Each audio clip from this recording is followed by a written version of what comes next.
Hey now, I'm Tim. I work on the sales team here at Quickjack. Today I'm going to show you how to set up your Quickjack portable car lift. I'll start with unboxing and then go step by step through the entire process. Why are we doing this? Well, there are a lot of Quickjack setup videos out there and many of them are just awesome. However, we see a mistake from time to time or maybe a no-no, so I'm going to go through and show you how to set up a Quickjack safely and efficiently. If you know someone who could really use this guide, please share this video with them.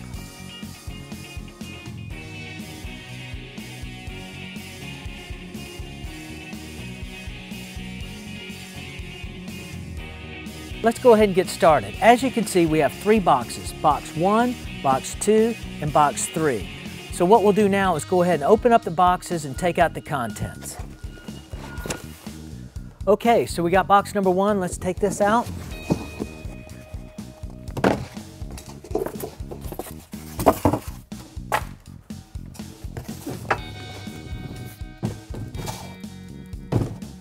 Frame number 1. Let's grab another box.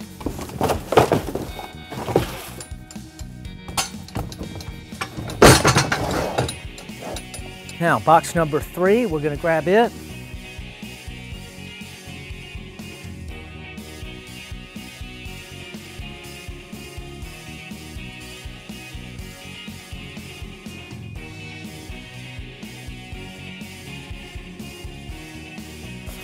We got our power unit inside here, nice and protected, safely arrived. Voila, there it is. So let's see what we have in this box. We've got our hoses, 2 long hoses with no fittings, 2 short hoses, and fittings galore. So these are rubber blocks. We have 2 different sizes. We have a tall and a shorter one. So those are the short ones, and the tall ones, you can see there's quite a bit of difference between them. And that's to make up the gap so you can get your lifting points and safely lift your vehicle. So once we have this all out of the way, make sure your area is nice and clean, easy to work with. You've got your power unit, you've got your lifting blocks, and we've got our hydraulic fittings. Now what we're going to do now is assemble each of the hydraulic lines. The short lines are going to attach to the Quickjack frames themselves. The longer lines are going to attach to the power unit and the short lines from the Quickjack. Let's take an inventory of what we have on hand. Number 1, we've got a power unit. Number 2, we've got 2 Quickjack frames. Number 3, I've got 8 rubber blocks, tall and short, 4 each. I've got 2 short rubber hoses. I've got 2 long rubber hoses. I've got the frame positioning handles. I've got your quick connect complete with your pipe thread tape, and we're going to show you how to put that together too. So let's look around. Have I got everything? I got that, I got this. Oh, wait a minute. How about the instruction manual? We're going to need this so that we can make sure we get everything properly assembled. So let's get this stuff out of the way, make a nice working area so that we can put together the rest of the components. If you're missing anything, please reach out to us at Quickjack.com. We'll make sure to get you laced up as quickly as possible. Okay, so now it's time to hook up the fittings and hoses. Here's a tip. When you get the platforms there in a collapsed position, in order to access the place where we need to put the 90-degree fitting, it's best if we separate the platform slightly so we have access to the hole. Let me demonstrate. So by pushing down on one end, I can separate the scissors and using the tall rubber block, put it in position, and now I have access to this fitting that I want to get to put where the 90-degree is. So, grabbing this 6mm Allen wrench, I'm just going to take this plug out. There it is. And then I'm going to put my 90-degree fitting in position. However, before I do that, I need to identify which end needs the pipe thread tape. As you can see, this end has a rubber washer to seal it up against the cylinder. So this goes into the cylinder, and then the pipe thread tape is going to go around this end so that I can connect the short hose to it. So let's get the pipe thread tape. And typically you just want to pull out a small amount, and we just want to go around this thing about 2 or 3 times. Now here's an important tip. Do not get the pipe thread tape over the orifice that the fluid needs to flow. That could cause some problems. So we're going to put the pipe tape along here. We're going to go around about 2 times, tear that off, and now I can put this fitting into position. So one more point. This fitting, the nut on this turns, so I want to put the fitting in as far as I can before I tighten the nut to secure it into position. So I'll spin it in this way. It's going to be at about a 10 o'clock position. Pointing to the back, this is an 11/16 wrench. I'm simply going to tighten the fitting into position, holding the fitting, and tighten up on the nut. Tighten that a few turns. It doesn't have to be gorilla tight. It just needs to be tight enough so that it's not going to leak. There's the spot. Okay, so now that we have our hydraulic elbow fitting in position, let's hook up the hose. So we take our short hose and we're going to connect the female end to the 90-degree fitting that we put into position. So we simply tighten this up onto here. We've got nice access with our block. We're going to tighten this up. Again, not too tight. We just want to make sure it's tight enough that it's not going to leak. And that should be it. So now we're going to put a male fitting on the end of this so that this hose will also connect to our longer hoses. So we grab our male fitting and our pipe tape. Once again, we're just going to lay a couple of rounds of pipe tape along this thread, making sure that we don't block the orifice where the fluid needs to flow. We'll just go around twice, and then we can just tear it and put our fitting on.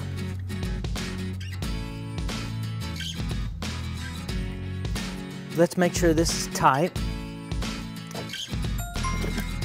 Got my 22mm, got my speed handle, put that in position.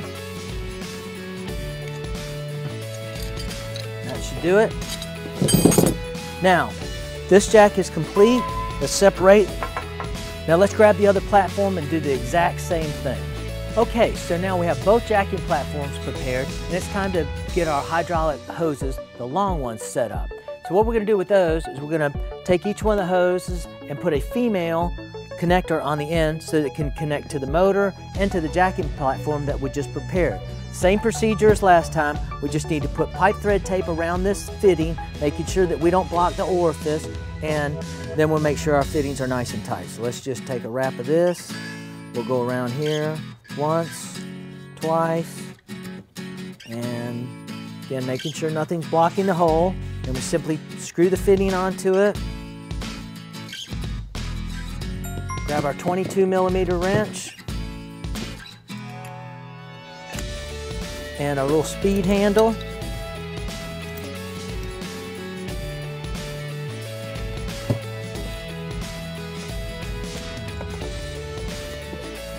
And just good and tight. So there's number one.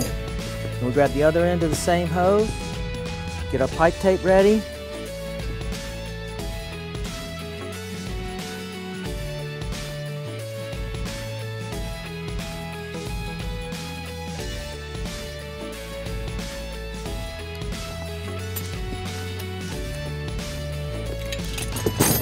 One hose down, one to go. We're going to set that right there.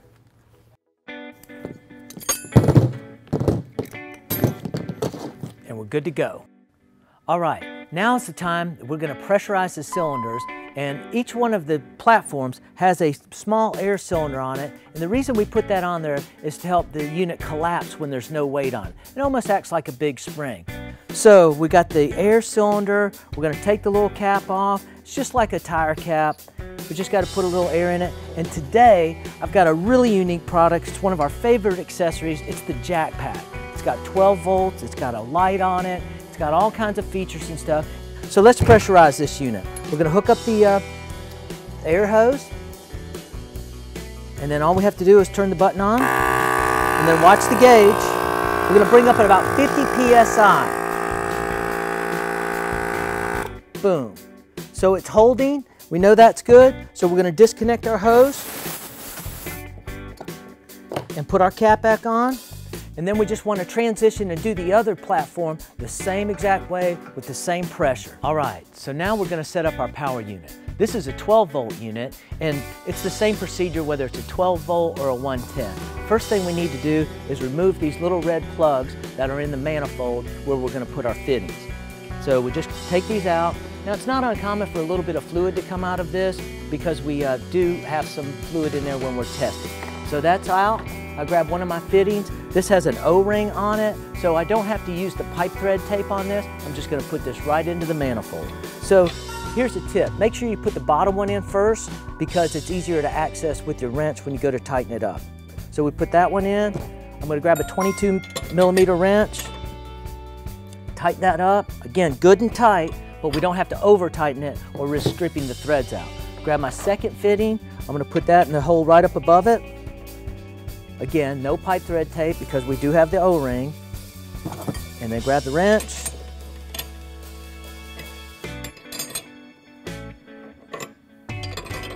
And that should do it. So now we have our fittings installed. It's time to put the fluid in. We're going to use Dextron transmission fluid, ATF.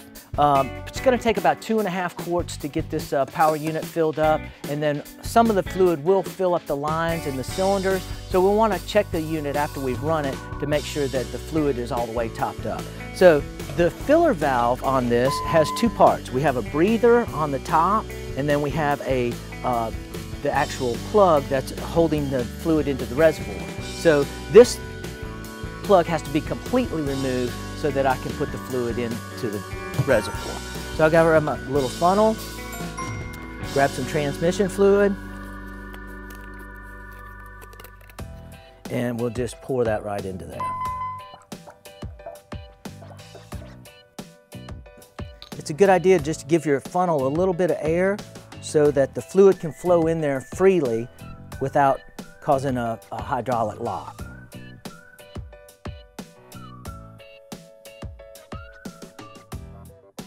So we got one quart in. Let's grab another quart.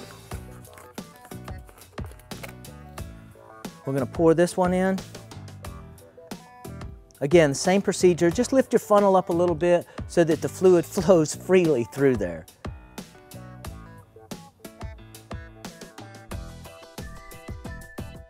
And then one more. Now we'll only put about 1/2 quart of this, and then we'll check, make sure, see how much fluid we got to the top.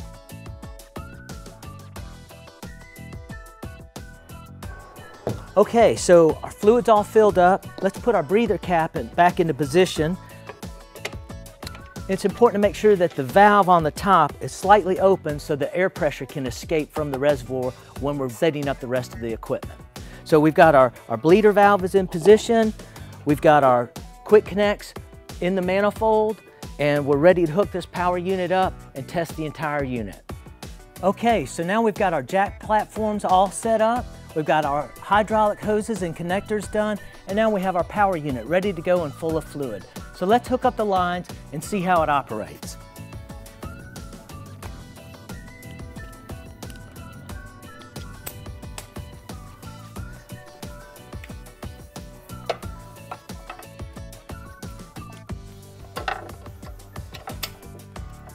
Now we got our lines hooked up. Let's hook our power source up. We're going to use this little booster box to give us 12 volts to run our 12-volt system.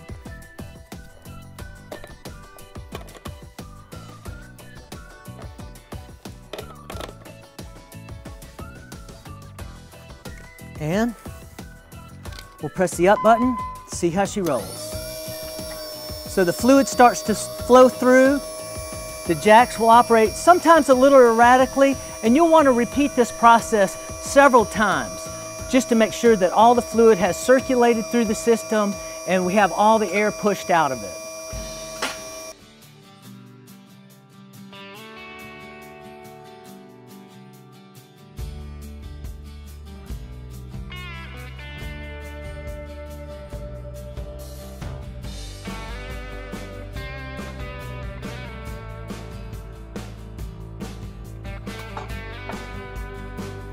And we'll cycle it again.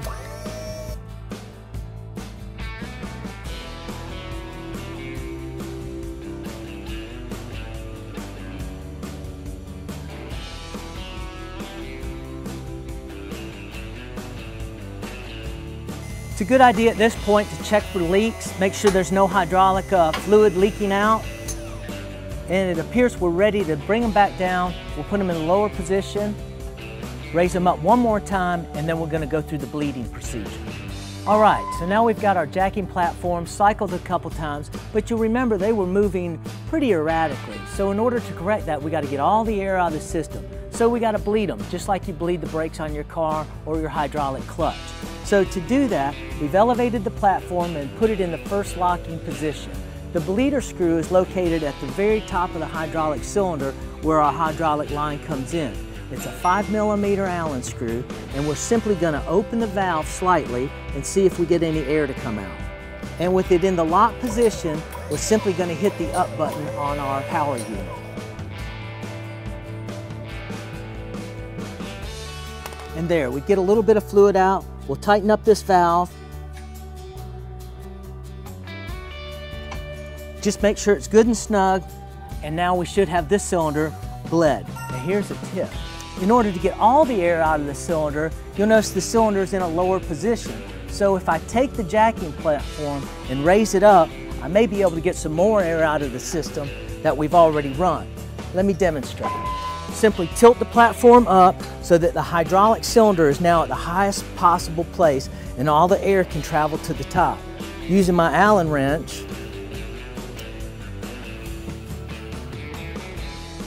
I'm simply going to open the valve and let the air out.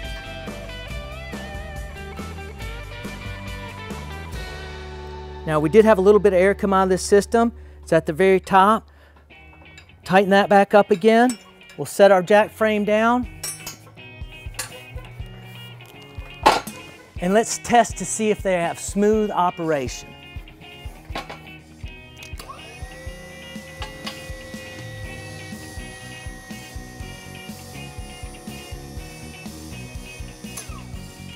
Now I'm going to release the lock. And let's go down. See the difference in how much smoother they operate with the air out of the system? Nice, consistent, controlled. Now we should be ready to use the equipment as it's designed.